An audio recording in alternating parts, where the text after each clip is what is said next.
A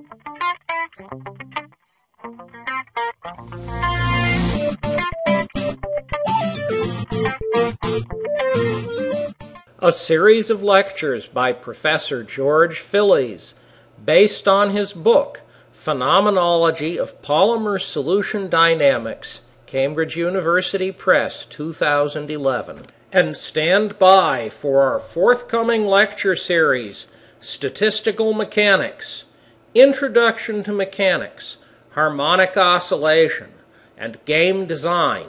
The following measurements and the associated discussion are an extremely small sampling of results from figures in my book. These lectures only sketch what is in the book. If you want to see my real results, you need to read it. Lecture 5, Electrophoresis, based on Chapter 3 of Phillies, Phenomenology of Polymer Solution Dynamics. Electrophoresis is a lot like centrifugation. You are trying to study objects in the solution, here the red circle, by applying an external force to them. In this case, the force is electrical because the red circle is charged. You've applied an electrical field E, and the field acts to drag the charge along. However, electrophoresis is a lot more complicated than centrifugation.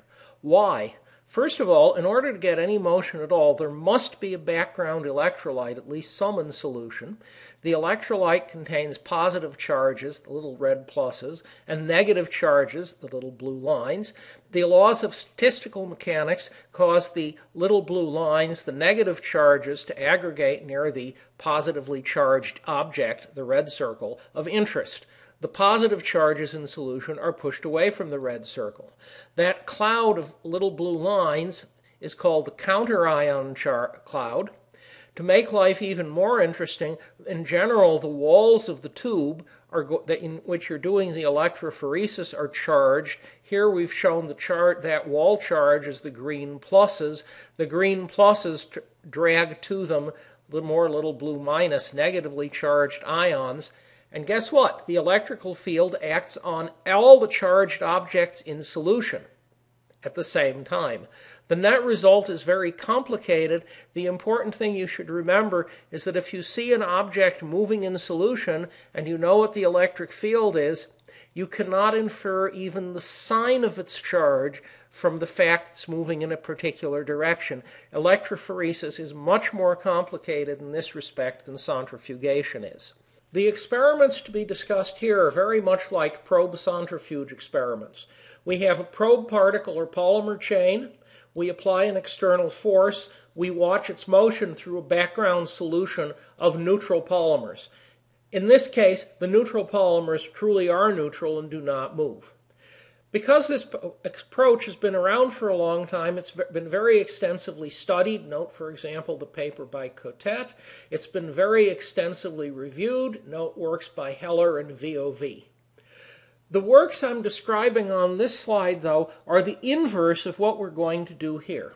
What was done in these nice papers was to take a specific model of polymer solution dynamics, extend it as need be to describe electrophoresis, and use the model and the extensions to interpret what was being observed experimentally.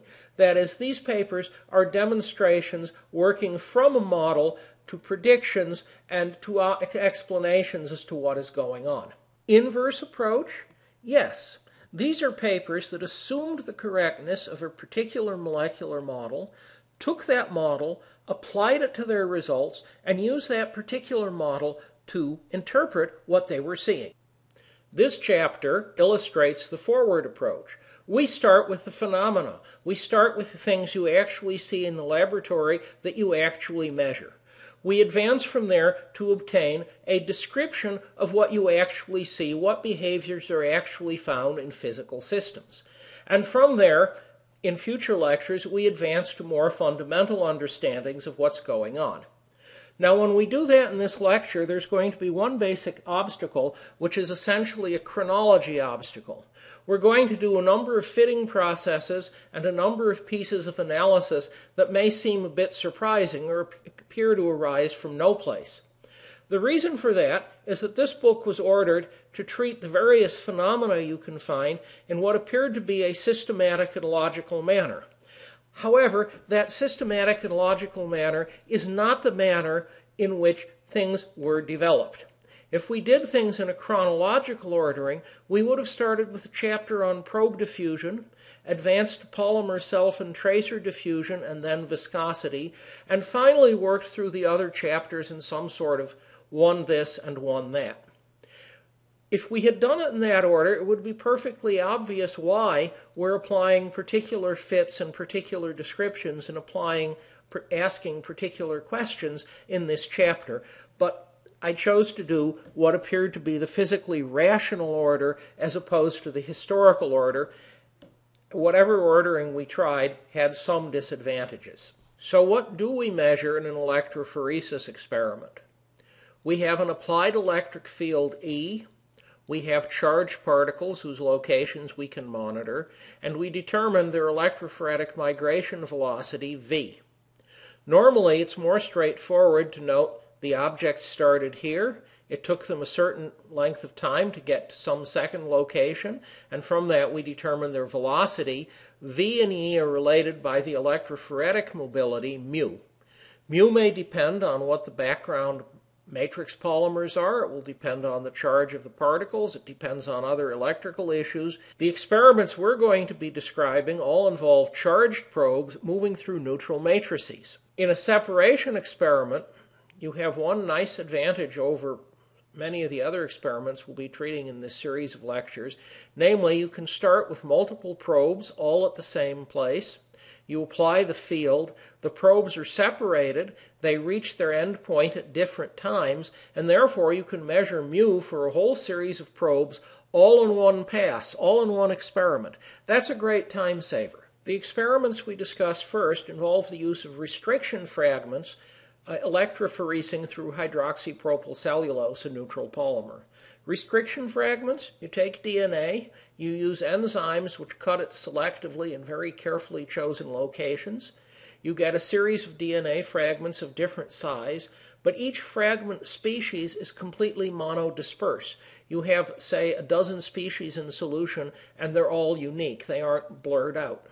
The particular results we're looking at are due to Barron and collaborators, were published a decade and a half ago from when I speak, and they show how electrophoretic mobility depends on polymer concentration, polymer molecular weight, and probe size. Here we see real measurements. The graph on the left shows electrophoretic mobility as a function of polymer concentration for 3 probes. The graph on the right shows electrophoretic mobility as a function of probe size for 3 concentrations. These are samples of a much larger set of measurements. Let's look first at the graph at the left. We're looking at 118, 1078, and 23130 base pair fragments of restriction double-strand DNA. You notice in all 3 cases, as you increase the polymer concentration, the mobility falls. The mobility falls more the larger the probe is. Each of the dots corresponds to a measured concentration. The 3 solid lines are stretched exponentials. On the right, we see measurements of mobility as a function of the number of base pairs in the probe. And you see there are lots of different probes that were studied, of which the graph on the left only shows 3. Let's look a little more at the graph on the right. The red dots, circles, correspond to probes in pure water, and you notice that no matter the size of the probe, the mobility is the same. That's a well-understood effect. You make the probe bigger, it has more charge, it has more drag, the 2 effects cancel. If, however, we go to higher polymer concentrations, 0.45 or 0.7% weight, you notice that as you make the probe larger, the polymer solution slows things down. But there's a very interesting effect. There's a transition. The smaller probes have mobility versus concentration described by the smooth curves. Those are stretched exponentials in the number of base pairs in the probe. There's then a transition. You see what looks like a straight line. It's actually not quite straight. It's a power law of which you're seeing a very small piece. and the power dependence of the power law on probe size is quite weak. That transition, as is shown by other measurements we'll discuss later, corresponds to moving from a linear regime to a nonlinear regime, from a regime in which the mobility is linear in applied electric field, apparently to a corresponding regime in which the mobility is not linear in electric field. I must say mobility because there are several different experiments that have been used to study this, and they were not quite touching because the authors, for entirely rational reasons, were looking at slightly different experimental questions. Coming back to the graph on the left, you only see 3 probe sizes, but you see lots of concentrations. Those concentrations were all studied, as you can see on the graph on the right, but we've only plotted 3 of them. Modern biotechnology lets you synthesize systems that are very different from those found in nature. Here's a very nice example of this, a paper by Saha and collaborators. We're looking at electrophoresis again, the mobility of a large linear chain and a 4-arm star chain having almost exactly the same molecular weight. The neutral matrix polymer is polyethylene oxide. They studied a whole series of different molecular weights of polyethylene oxide. And what they found, you can see it in the graph, the blue are the stars, the red are the linear chains, and their mobilities as a function of polymer concentration are almost identical. So however they are moving, the linear and star chains appear to be using about the same process to get from here to there. How is the electrophoretic mobility related to other transport parameters in solution? Here we see an exemplary set of measurements that actually speak to this question. We're looking at 215 nanometer polystyrene spheres in polyacrylamide water. These are results of Rodko and Krombach. If you look at the graph, I've plotted as a function of concentration the viscosity of the solutions. That's the red circles and line.